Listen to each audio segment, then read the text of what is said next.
Assalamualaikum warahmatullahi wabarakatuh. Sampurasun. Para wargi sadaya nu bikadeudeung mika memet kana dongeng Sunda.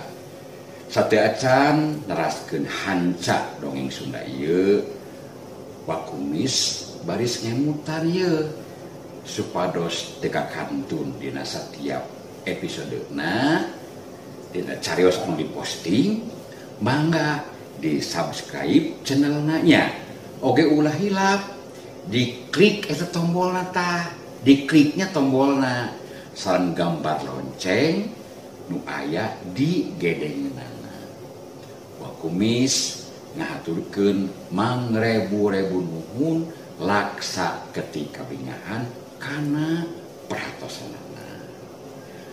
Wassalamualaikum warahmatullahi wabarakatuh.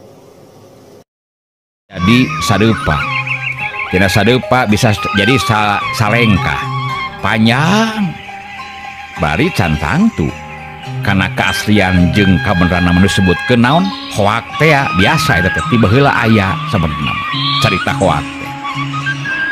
Nah gitu bahasa jelema mah padahal kajian ukur sadeupa jadi salengka panjang. Korban panganten lalaki henteu jelas kunaon sababmu sababna pangna nepikeun ka ajal pati nyawa ninggalkeun raga ngan anu jelas waktu dimandian layona bet kanyos jeung sepak kulitna teh geus henteu seger deui disedot getih teh ya atuh malah henteu aya nu pirajeunan malire si horeng aya liang leutik bolong lebah beuheung jeung lebah dada na eta layon den galung.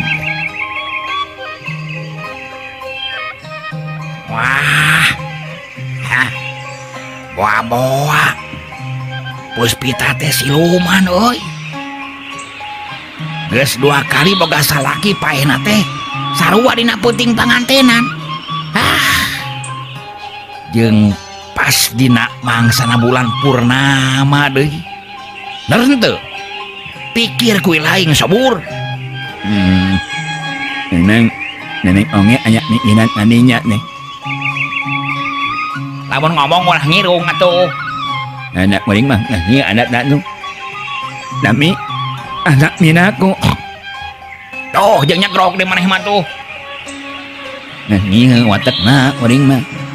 Nah iya anak minaku lamun nemikeun ka Puspita mah nu maehan salakina na mungkin anu teh nya tong nyagrog atuh eungap kitu euy tong berara lompat ngomong geus capek madak nyagrog ieu teh teruskeun barina oge ulah sok ieun jeung nganeka bari jeung buktina anu goreng balukarna jek dewek mah Mardi anu keur ngobrol henteu bisa labas nyarita lantaran kaburu tepi ka imahna Ki Rajah. Ari Ki Rajah teh nyaeta bapakna Neng Puspita. Harita katingali di jero imah pada keur balabuh dina sageraning bang baluh jeung kana langsaan tur sedih prihatin. Ari Puspita masuk komoh teu sedikna gegerelengan. Harita ceuri kanyerian. Da puguh kajadian sarupa kitu teh estu geus ngadua kalian. Anu memang mubuh henteu kahara ti ku pikirna teu kahontal ku akalna naha bet kitu kajadianana. Ambus warsih nyobaan ngelalemu hate anak ngasangkan ulah nepikeun ka teterusan ngumbar kesedih. Puspita anak king gelis geus ulah dibake ceurik terus puguh ambu oge bisa ngarasakeun kumaha rasakan nyeri hate hidup dina waktu ayeuna. Tapi dalah di kumaha gelis atuh estu lain kahayang urang kajadian anu tumi batur karanapan dina waktu ayeuna teh gelis. Ibu kumaha gelis Nanging abi estu teu ngartos naha bet kieu kajantenanana.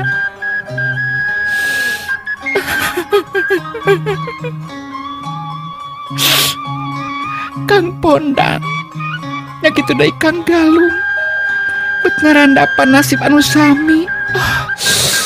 Abdi teu ngartos ambu ama tulungan atuh kunaon bet janten kieu kajantenana ama. Ki Rajah ngusapan gadona. Anu gadona teh ukur jangota teh ukur sabaraha lamar meureunnan.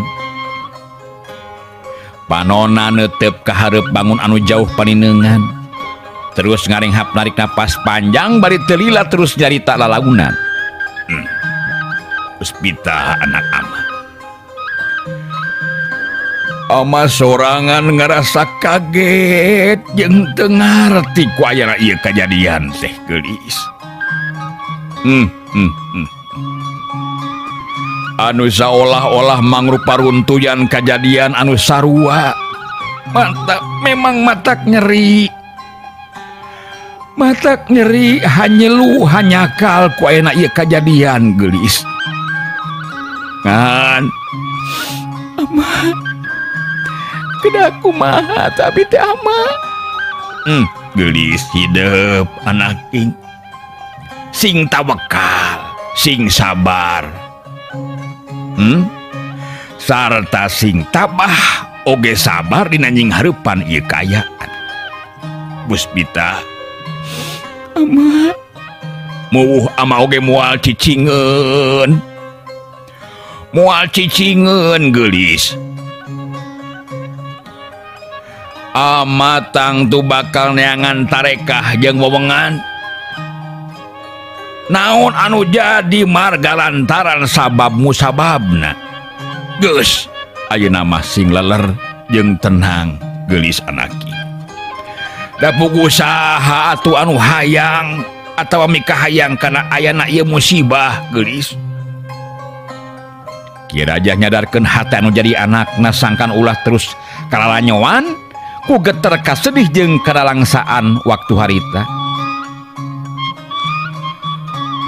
Ari tatangga-tatangga na anu milu iru biung mangsa ngurebkeun layon den Galung geus pada mulang ka imahna sewang-sewangan. Harita Ki Rajah anu guntreng ngobrol jeung pamajikanana puguh Puspita mangaringkep maneh we di jero kamarna harita teh.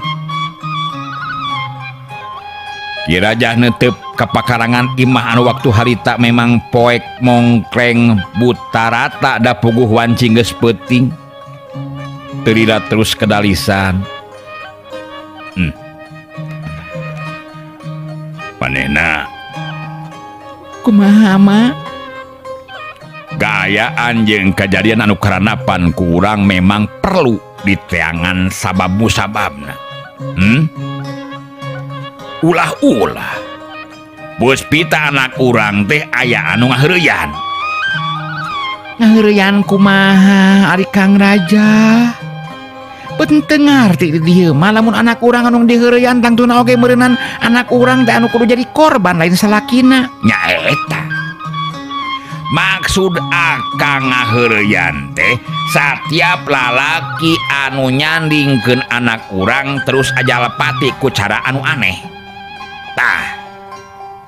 Nya ku dasar pikiran ieu akang jadi boga sawangan kadinya. Gitu. Nya saha atuh kira-kira anu boga pikir jeung laku deleka sarupa kitu teh anak urang Kang? Da kurang rasaana boh urang pisan atawa Puspita anak urang henteu boga tinakan goreng kapatur atuh. Da goreng hate. Jadi pamoharan lamun aya anu sirik pidik jeung jair kaniaya nyeun laku anu lian-lian teh Kang. Ki Rajah ngahulang deui memang henteu salah caritaan pamajikanana teh. Estu Puspita teh memang hiji kemang desa anu kacidaherang mencerangna ditambah deui keur geulis luarna geulis ka hate-hatena hade-hate kasasama jeung kasaha bae oge. Puguh teu aneh lamun loba anu mikaresep teh atuh keur mageulis anak jelema aya pasti loba jajaka anu gandang nu tandang nu pertengtang mikaresep Kaneng Puspita.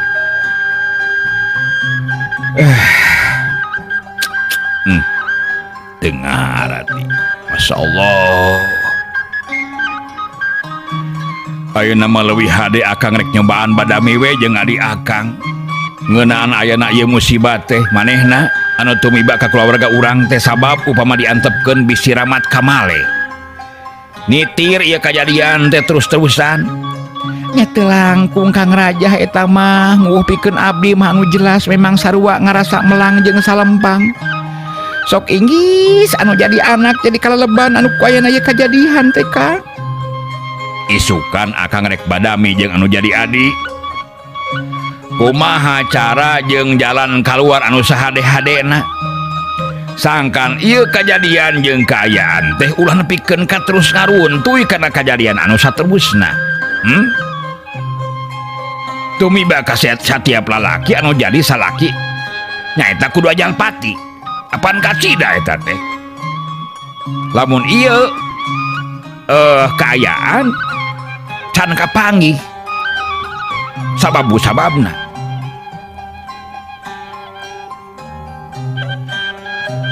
Ari Neng Puspita harita teh Neng Puspita di jero kamarna temong bangun anu keur ngalamun. Sedengkeun wanci beuki peuting bae. Teu karasa seor angin nyeor tarik nebak kana tatangkalan jeung dangdaunan. Mimiti Puspita lempang turun ti tempat sarena lir aya anu nuyun ku kakuatan tanaga gaib. Bray, jendela kamarna dibuka ku manehanana. Hiu, angin ngakelebug asup ka jero kamar. Nyah Puspita seuri sorangan. Terus imut ngakelenyu aya sora lalaunan nu nyarita jelas sora laki ngan ukur kadenge ku Puspita sorangan.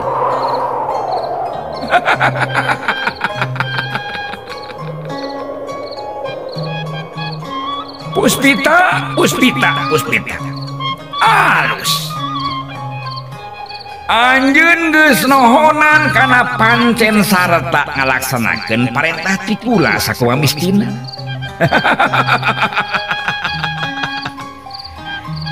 Ngandung harti Puspita anjeun bakal tetep dibarengan guru di kula eta Puspita.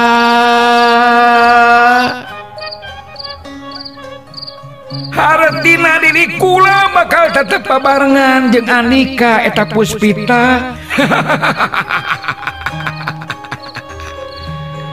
Ari Puspita seri dibarengan jeung panon anu semu anu puringas galak.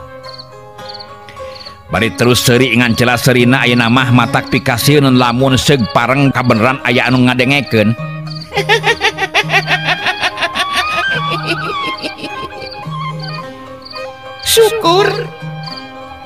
Syukur Kakang geus datang. Memang urang tetep bakal salawasna babarengan. Urang duaan bakal nyangking ke bagja. Tunggu waktu nanu tantu kan Guriang kumbang mangsa purnama 5 tutas aya 5 korban sakumaha pamenta Kang Guriang bakal hirup babarengan. Sarta kula baris saya diri pikeun kawin jeung si Kakang.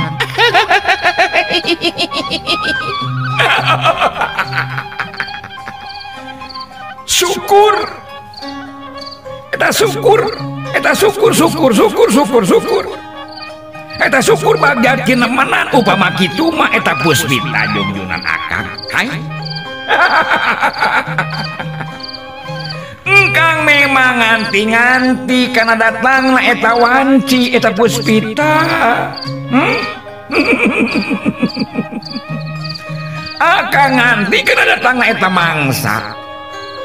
Muga urang salawasna bakal aya dina panang tayungan Hyang Guriang Murkalang Bapa kula. Engkang ayeuna teu bisa halila. sabab isuk pageto Puspita eta ate salah lain ate eta yan lain tapi eta Puspita lain Nuri lain Puspita ieu mah eta isuk begitu bakal datang calon korban anu katilu maka eta kuno gelis eta pasti dibagiakeun gitu Puspitanya bagiakeun eta calon korban anu katilu mangga Kang Gurian Kumbang wirujeng angkat. Ayo Puspita Kang ini. Iya.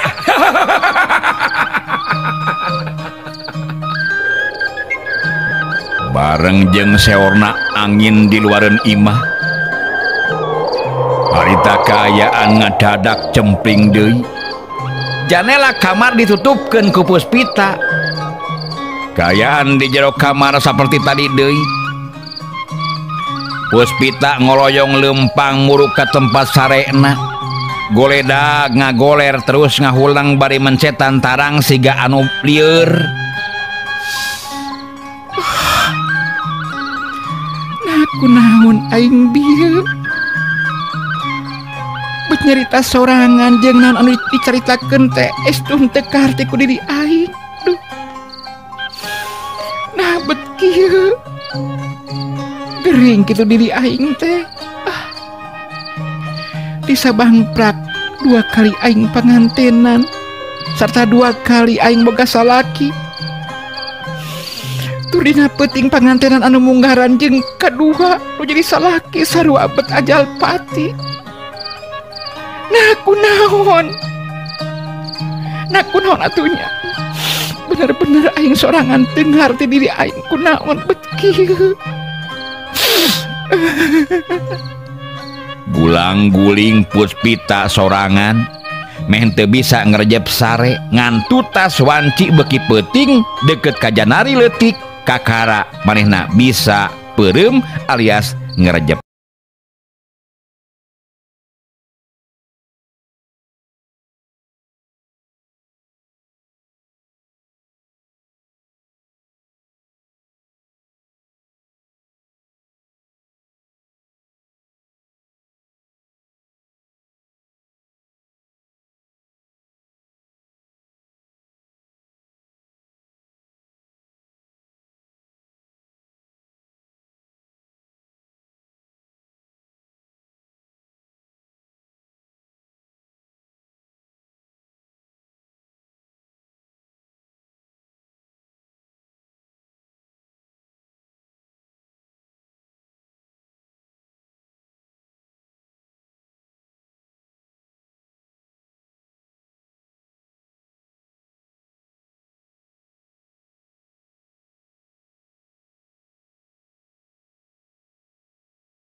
nyungkeun di pasian barang tuang we menjol ka dieu teh. Astagfirullahaladzim.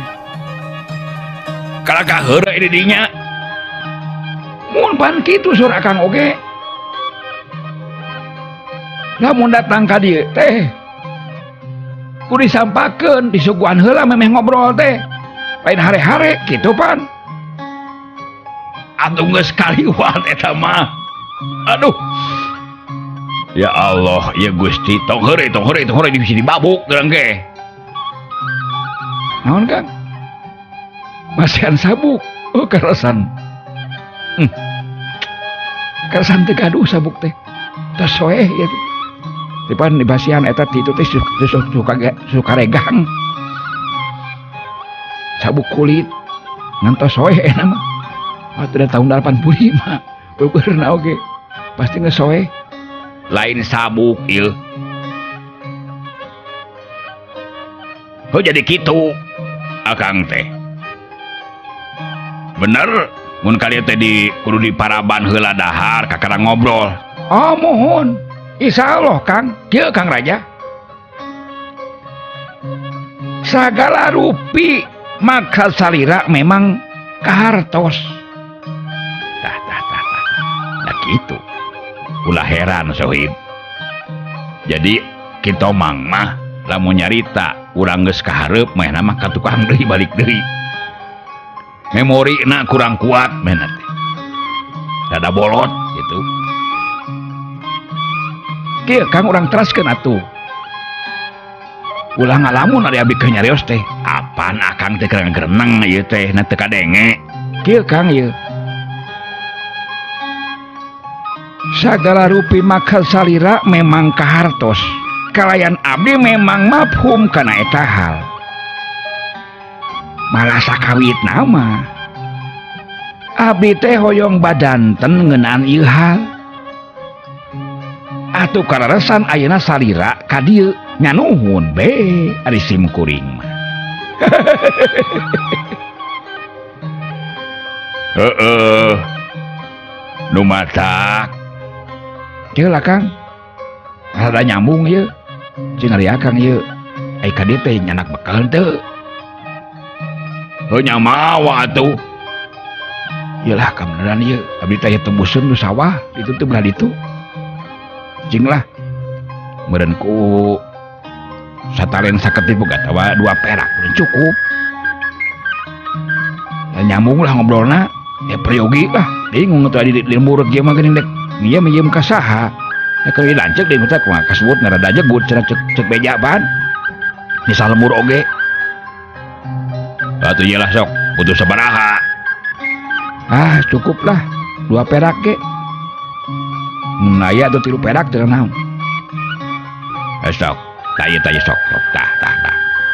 Dah. Lajeng kumaha tadi teh Kang? Heeh, kitu. Nu matak kumaha ayeuna hadena sugan Ki Adi aya sawangan jeung wewengan. Geus sanyobadanan kana naon rupa pamaksudan kadatangan akang dina waktu ayeuna Ki Adi.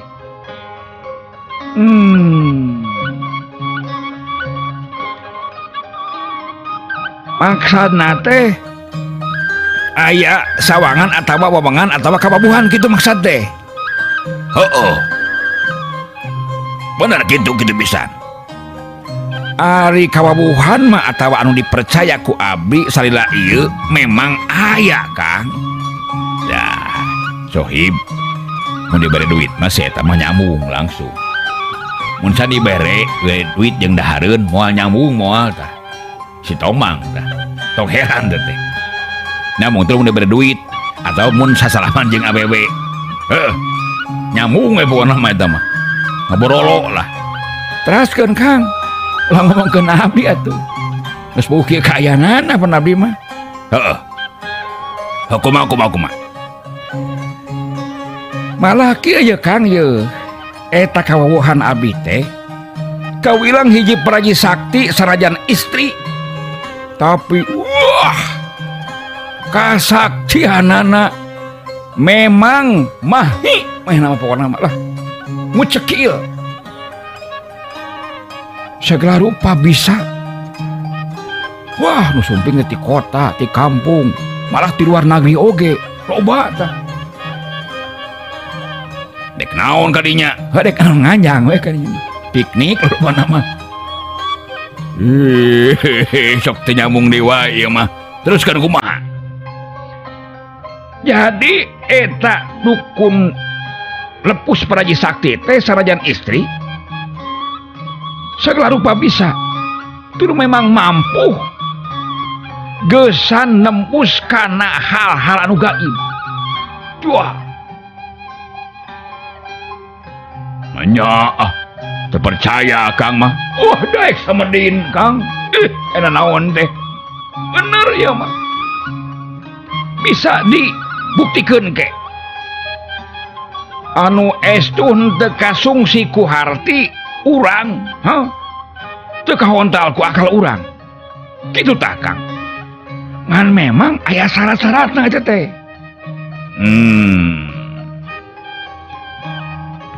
Jadi syarat-syaratna kumaha maksudna teh Ki Adi? Kitu mang. Coba maksudna kumaha? Coba ayeuna terangkeun ka Akang Ki Adi. Sangkan leuwih eces jentre Ki Adi. Ulah di ding-ding kelir sinang seloka. Syaratna nya Ki Adi. Akang mau urun da ayeuna. Oh mawa tuh. Tah urudna mah kabikeun ayeuna. Kan ngeunah ngobrol bae urut teh. Tong heureuy wae sia teh ah. Teruskeun ieu. Teh gampang kitu mah udu dahar naon sarupa aya ke kalem. Apaan maneh dek nyaekeun dahareun teh? Nya, oh hilap. Teruskeun ieu Ki Adi. Kieu ieu Kang. Syaratna teh nya eta kudu aya tumal pikeun bakti ka makhluk gaib anu dipuhit.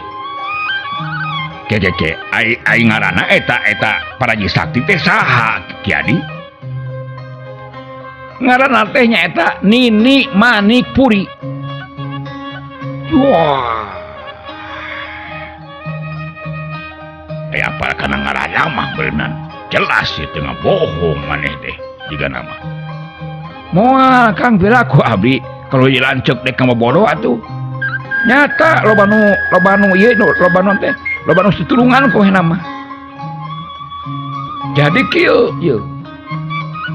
Lamun geus aya tumal pikeun bakti ka makhluk gaib anu dipuhit ku Nini Manikpuri. Nini Manikpuri ngaranna teh Kang. Nya makhluk gaib puhitanana anu engke baris nerangkeun jeung ngubaran kana sagala rupa kasusah jeung hal ihwal anu teu kaharti ku akal atawa teu kaharti ku urang. Terus.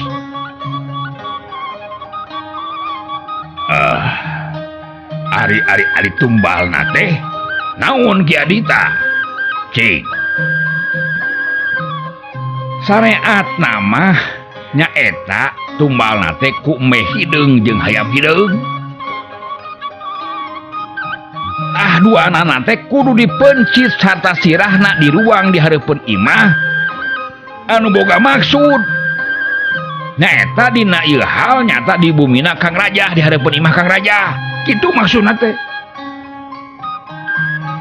Eta tumal hulu Eme jeung Hayam Hideung teh mangrupa tanda gesan ngalang-langan makhluk gaib puhitan Nini Manikpuri dina mangsana ngajaga kaayaan kulawarga urang tutas urang diwanohkeun ku Nini Manikpuri. Kitu tah Kang. Jadi ku hulu Eme Hideung jeung Hayam Hideung nya Kang. Ai dagingna daging Eme Hideung jeung Hayam Hideung teh dikamanakeun? Nya ku kuring di dahar teh mah. Cok heureuy ai maneh ah. Heuh da kuring mah teu beuki kana huluna. Beuki teh dagingna atuh jeung cekerna. Tong heureuy ieu. nyantelin ku urang atuh. Oh di ieu kan ka makhluk gaib kan menik puri kabehna eta mah pantumbal ngaranna oge. Urang mah teu menang dahar atuh nu boga hajat mah nu maksud mah. Oh tak kitu atuh bener nama berenang. Ari Kiraja tutas ngabandungan omongan nu jadi adina nyaeta kitomang teh ungut-ungutan tanah ngarti sanajan rada aya rasa seber menang warta sarupa kitu teh. Rada gemper, rada sieun. Sabab bekat cipta makhluk gaib teh tangtu anu mibana kakuatan jeung pangaweruh anu lebih pujul batan manusia biasa. Kirajah rada lila ngahulang ngaraga meneng. Terus ngarenghap narik napas panjang balik kedal deui lisan. Jadi kitunya. Samohon. Ari ngeunaan tumbal nama akang teh teu ngarasa kabeurahatan Ki Adi. Ngan eta kuayana urang diwanohkeun jeung makhluk gaib sakumaha anu diterangkeun bieu ku Ki Adi. Naha ieu teh moal ngadatangkeun balukar naon-naon pikeun deui urang?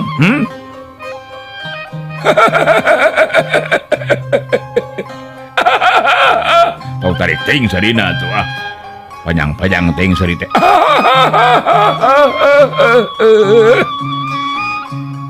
Akang teu kedah salempang kul hal-hal eta Kang. Ari margi Nini Manikpuri memang tanggung jawab kana ieu hal. Mali Kang Raja engke bakal ningali langsung babakti ataba susuguh nu mangrupa daging ataba embe jeung hayam hideung teh bakal didahar langsung tah ku makhluk gaib puhitan Nini Manikpuri teh ya. Kitu tah Kang.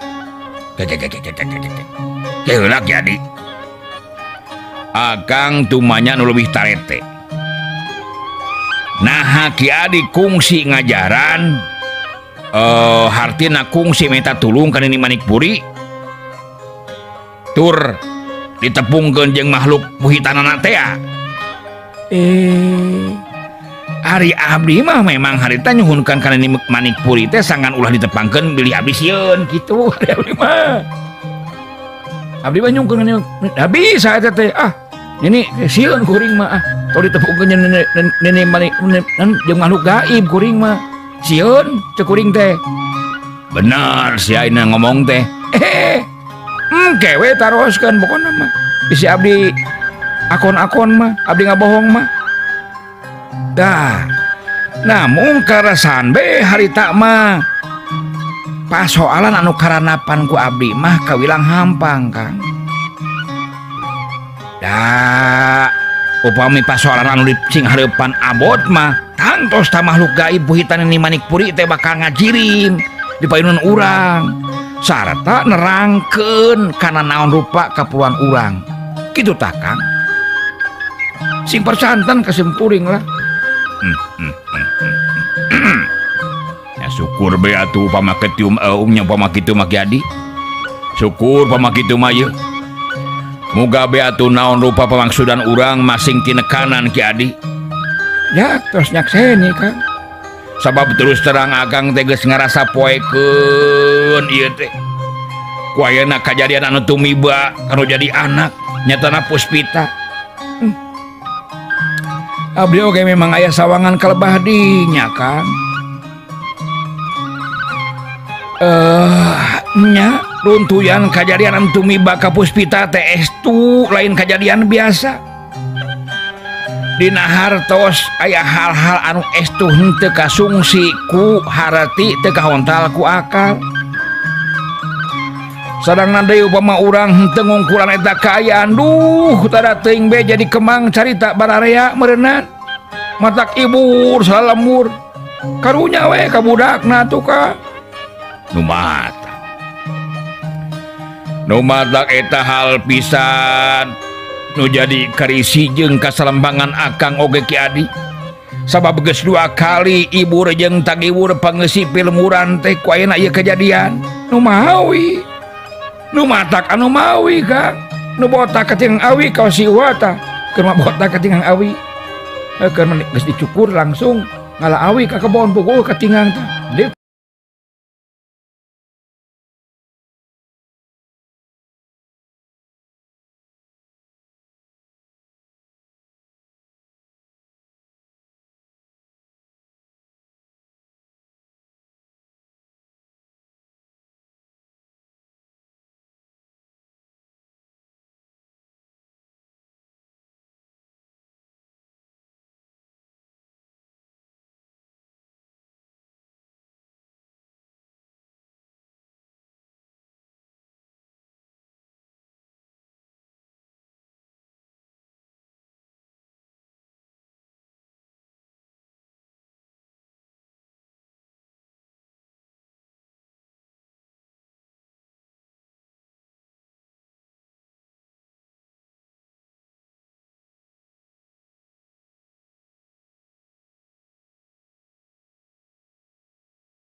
aya tanaga kan ini pang nama ye pun lancek anu aya keperogian kalintang penting nak nini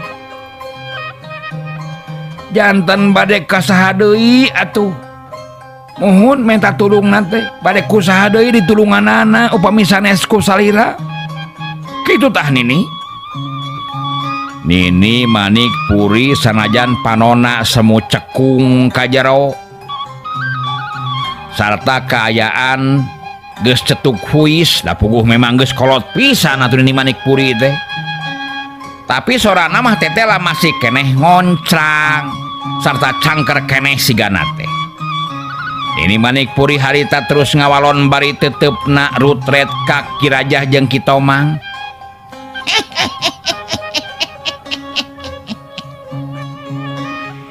syukur Tomang Andika ayeuna datang kula memang geus lilan teu panggih jeung Andika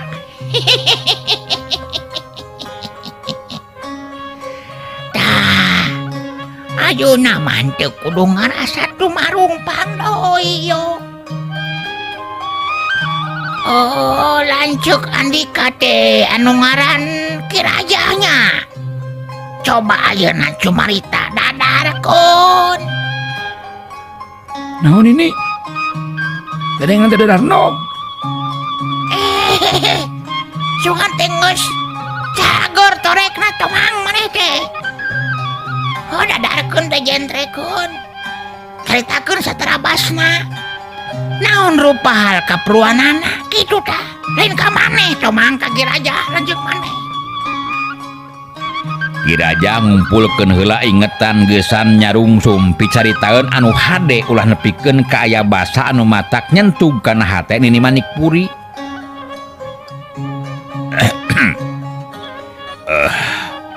rupina bae kieu ieu teh nini kumaha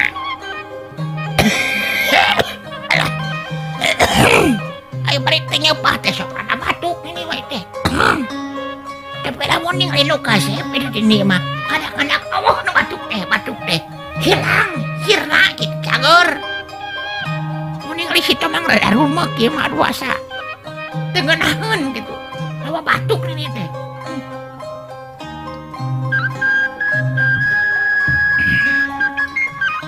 teruskeun kumaha iya ya rupina bae kieu teh nini maksud abdi pangadongkap malih di jejeran kupun adi teh taya sanes rehna tos 2 kali kulawarga jisim abdi teh kenging musibat anu mubuh matak aneh kalayan aya hubunganana sareng pati huripna manusia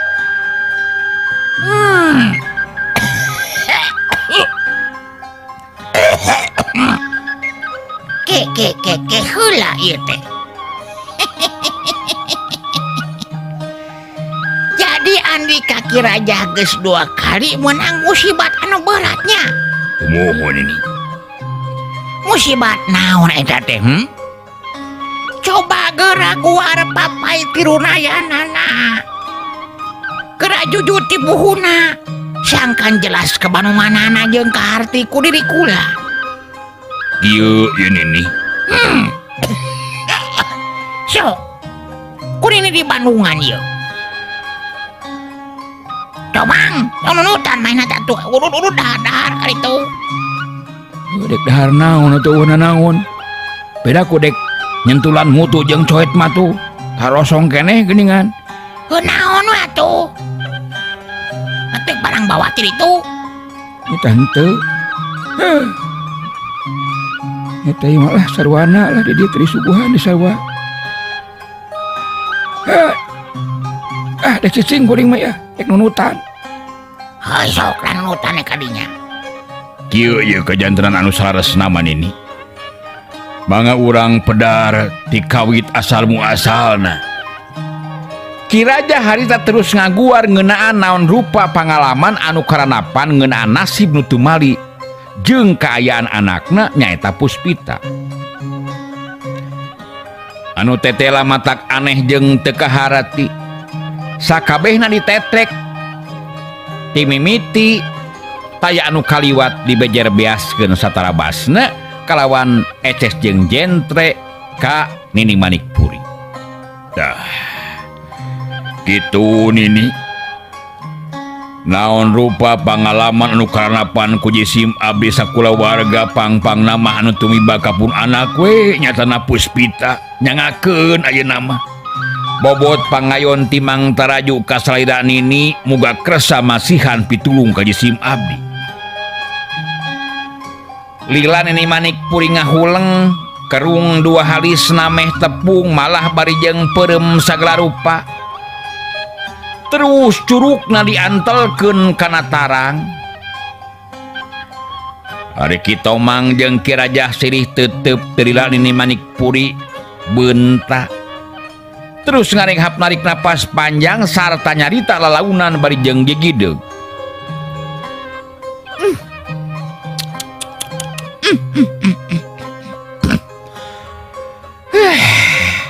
Berat. Memang berat ya kejadian anu karanapan ku Andika teh Raja. Abot kumaha Nini? Berat ya teh. Bieu kurang nyobaan mentangkeun kakuatan Aji Panawangan. Pikeun nyawang naon sabab marga rantaranana. Tapi teteh laka-laka poek taya wewengan ieu. Ieu teh anu ngaharti kejadian anu tumiba teh lain kejadian manusia atawa kejadian biasa atawa kejadian samanea. Meureun tirupuh likur mania mah urang mah likur manea beurnya lain samanea mah Cicing sia ngomong. Udah cicing kuring ge ada celian atuh ini. Ngeureui wae sia serius aing nama ieu. Jadi ieu teh naon teh? Aku mah Aisyah. Mieuran ngomong anu naon teh? hilap deui. Kieu ya. Ieu teh anu ngaharti kejadian anu tumiba teh lain kejadian mah samanea. Mungu mangrupa kejadian anu estu aya patalina jeung kejadian kagaiban. Reg Nini Manikpuri eureun heula nyarita na diselang ku neuteup ka hareup bangun anu keur nyawang ka tempat anggang.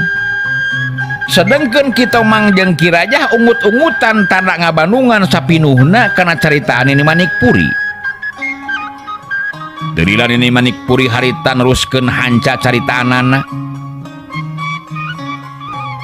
Ngan senajan bari jeung kitu Raja. Ulah bakal tetep ngusahakeun sangkan setiap anu datang anu minta tulung bisa ditulungan ku kula. Alah, nginum heula sakedeungnya. Mangga ini.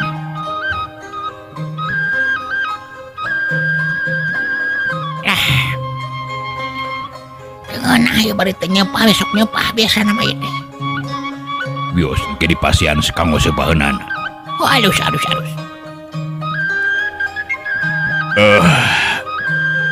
Kitu Nini ieu teh. Sae atuh kitu mah.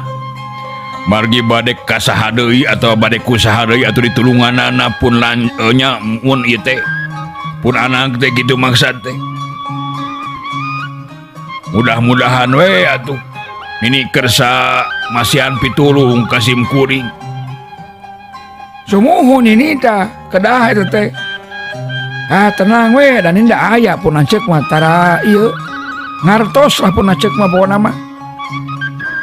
Insyaallah eta teh. Mudah-mudahan we ini tiasa masihan pitulung ka pun lanceuk kita.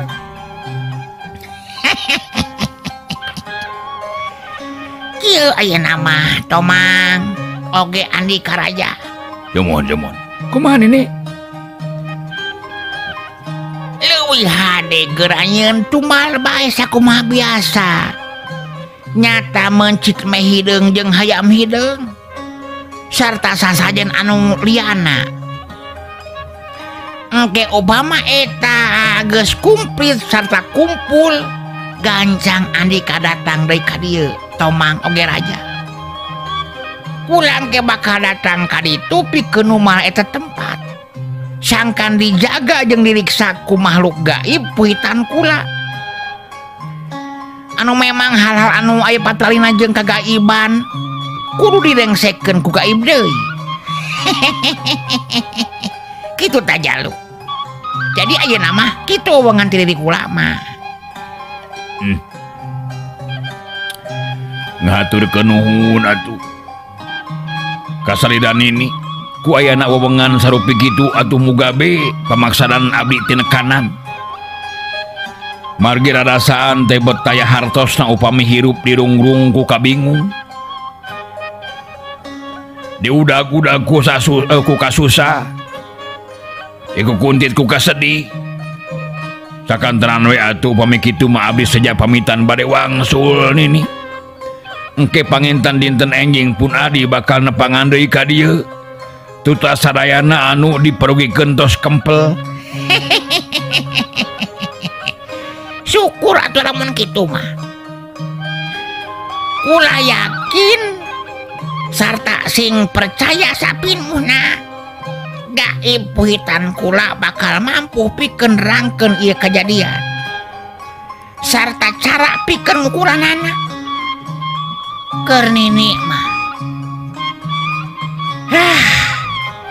lain sakali dua kali yang hareupeun kejadian serupa kieu teh. Anu ti kaler, nu ti kidul, nu ti wetan jeung ti kulon, kabehanana geus ngarasaan di turungan ku kula.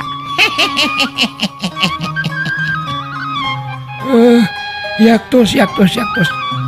Percantan simkuring oge. Kitu mang jeung Ki Rajah meh bareng nyaritaana. Geus jelas memang geus jelas meunang wewengan ti Nini Manikpuri mah harita duanana terus amitan pikeun mulang ka Pilmuran. Waktu datang ka Pilmuran, kitu mang jeung Ki Rajah gancang badami jeung Amus Warsih bari nyaritakeun pangalamanana mangsa minang saraya meta tulung ka Nini Manikpuri teh.